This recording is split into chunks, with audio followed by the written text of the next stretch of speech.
Welcome back to KS educational 11th of December के important current affairs के session पे हम लोग डिस्कस करेंगे। और ये वो कलेक्शन होता है माय डियर फ्रेंड्स जो आपके एग्ज़ाम के लिए मैं लाता हूँ। और ये एग्ज़ाम में क्वेश्चंस जो आ रहा है, जिस तरीके से इससे पहले क्वेश्चंस आया है, मैं बस उसी के बेसिस पे आपके लिए करंट अफेयर्स ये फ्रेम करता हूँ। एंड आई बेट कि अगर आप ये फॉलो कर रहे हैं तो 95% आपका करंट अफेयर्स कवर हो जाएगा। और ये किसी भी एग्जाम के लिए देख लें, आपका रेलवे में, बैंकिंग में, एसएससी में, यूपीएससी में, ग्रुप डी के लिए, सीपीओ, दिल्ली पुलिस, इन सभी में। तो ये जो करंट अफेयर्स का कलेक्शन है, इस पे आगे बढ़ते हैं और आज के सेशन को देखते हैं। आपके लिए मैंने केएस एजुकेशन हब को फेसबुक और इंस्टाग्राम दोनों पर ले आया है, आप इससे फॉलो कर सकते हैं। लिंक आपको मैंने डिस्क्रिप्शन में दे दिया है। देखिए, पहला ही सवाल कितना इंपॉर्टेंट है और ये आने वाले टाइम में दिखेगा माय डियर फ्रेंड। जैसे कि किस भारतीय स्टार्टअप ने 2022 अर्थ सॉट पुरस्कार जीता है। क्या है ये? 2022 का अर्थ सॉट पुरस्कार जीता है।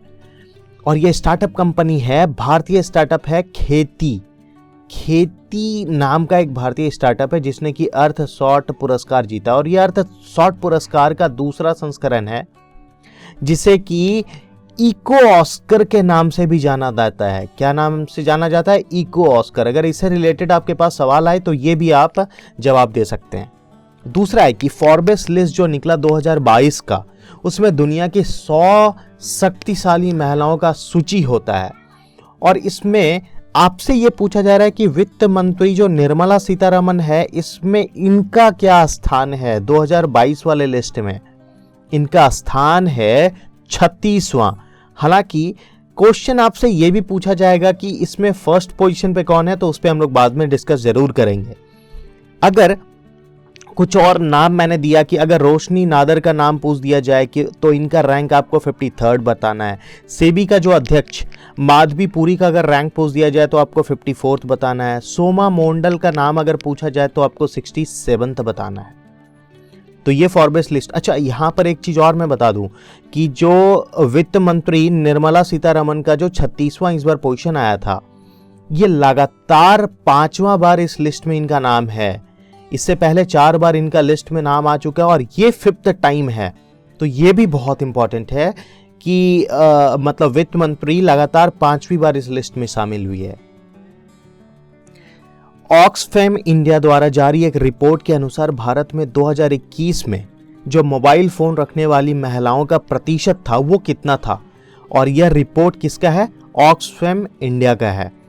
टोटल जो प्रतिशत था वो क्या था? 31% महिलाओं के पास फोन था। किस म्यूचुअल फंड कंपनी का नाम बदलकर बंधन म्यूचुअल फंड रखने का प्रस्ताव है? ये नाम एक्चुअली जो आईडीएफसी म्यूचुअल फंड था उसका नाम अब बदल कर क्या कर दिया जाएगा? बंधन म्यूचुअल फंड। एशिया विकास बैंक एडीबी ने चेन्नई के मेट्रो रेल कॉरपोरेशन के लिए कितने मिलियन के वित्तीय पोषण को मंजूरी दे दी है? और यह कुल 780 मिलियन, टोटल जो है कितना है? 780 मिलियन का मंजूरी है।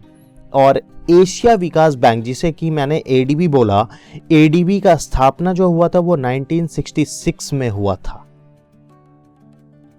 नवीं विश्व आयुर्वेद कांग्रेस और आरोग्य एक्सपो 2022 का उद्घाटन कहाँ किया गया? माय डियर फ्रेंड्स, यह गोवा में किया गया है।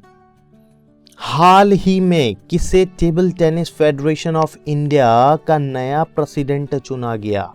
और नया प्रेसिडेंसी जो मिला है वो मेघना अहलावत को मिला है। किसे मिला है? मेघना अहलावत। नाउ नेक्स्ट, कि किस देश ने हाल ही में भारतीय रिजर्व बैंक के साथ यूएसडी टोटल जो है 200 मिलियन मुद्रा विनिमय समझौते पर हस्ताक्षर किया है? और यह किस देश ने किया आरबीआई के साथ? यह देश है मालदीव। बंगाल की खाड़ी से उठने वाले साइक्लोन मंडोश का नामकरण किस देश ने किया है? हालांकि आपको पता होगा कि जो भी साइक्लोन उठता है उसका जो नामकरण होता है वो किसी देश के द्वारा किया जाता है। जो साइक्लोन मंडोस है, इसका नामकरण जो किया गया है वो संयुक्त अरब अमीरात के द्वारा किया गया है। किसके द्वारा? संयुक्त अरब अमीरात। क्या है? साइक्लोन मंडोस। इसरो ने स्पेसिफिक इनोवेशन नेटवर्क स्थापित करने के लिए किसके साथ एक समझौते ज्ञापन पर हस्ताक्षर किया? और यह इसरो ने सोशल अल्फा के साथ यह समझौता किया है। भारत ने न्यूक्लियर पावर प्लांट के विस्तार के तहत कितने न्यू न्यूक्लियर पावर प्लांट को स्थापित करने की मंजूरी दे दी है? और यह कुल 5 पावर प्लांट को स्थापित करने का मंजूरी मिला है। संयुक्त राष्ट्र बल कोष यूनिसेफ, जिसे कि यूनिसेफ दिवस के नाम से बोला जाता है, यह कब मनाया जाता है? माय डियर फ्रेंड्स, यह 11 दिसंबर को मनाया जाता है। आपको पता है कि यूनिसेफ का फुल फॉर्म एग्जाम में पूछा जाता है कि United nation international children emergency fund. पहले इसे इस नाम से बोला जाता था कि संयुक्त राष्ट्र अंतर्राष्ट्रीय बाल आपातकालीन कोष, बट अब इसे संयुक्त राष्ट्र बाल कोष के नाम से भी बोला जाता है। अंतर्राष्ट्रीय पर्वत दिवस कब मनाया जाता है? माय डियर फ्रेंड्स, यह भी 11 दिसंबर को मनाया जाता है। कुछ ऐसे ही इंपॉर्टेंट जो अब तक हम लोगों ने देखा, वो ये इंपॉर्टेंट डेज है, इसको एक बार पूरा गो थ्रू कर लीजिएगा। नाउ, कौन सा देश इटली और यूके के साथ मिलकर वर्ष 2035 तक अगली जनरेशन के फाइटर जेट का निर्माण करेगा? और यह कौन कौन सा देश है? कौन सा देश है इटली और यूके के साथ मिलकर? यह देश है जापान। जापान इटली और यूके के साथ मिलकर 2035 का नेक्स्ट जनरेशन फाइटर का निर्माण करेगा।